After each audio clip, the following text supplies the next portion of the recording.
1365 Day to the Wedding, tome 8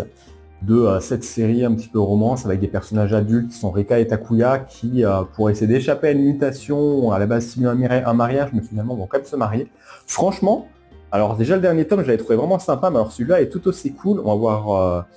Takuya qui va revenir un peu de chez ses parents, et Rika qui va aussi pareil voir qu'en fait finalement, pour ceux qui ont lu le dernier tome, on a eu une petite Takuya a reçu une petite révélation de la part de son père qui l'avait un peu mis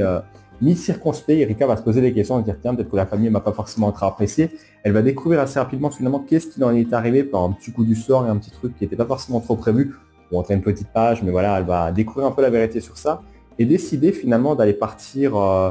dans des pages assez sympas qui présentent un peu genre la lettre, limite une lettre, pas de divorce, mais quelque chose, on peut se dire qu'il se passe vraiment quelque chose de mal.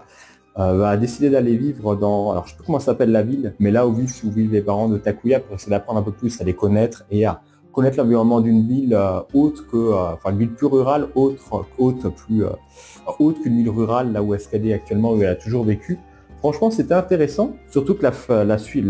un peu plus tard dans le tome, on va voir la mère de Rika qui va pareil un peu se mêler, qui était toujours un peu discrète pour le moment et qui là vraiment on va voir qu'elle va avoir une grande importance et va peut-être même être plus mise en avance un peu sur la fin, avec nos personnages qui vont un peu changer, qui vont, je peux peut-être vous montrer une page qui ne spoil pas forcément trop.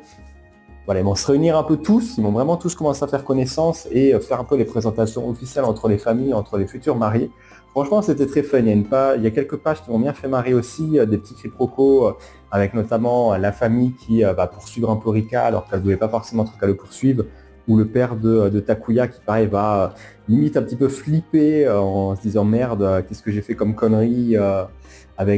pourquoi Rika elle est ici.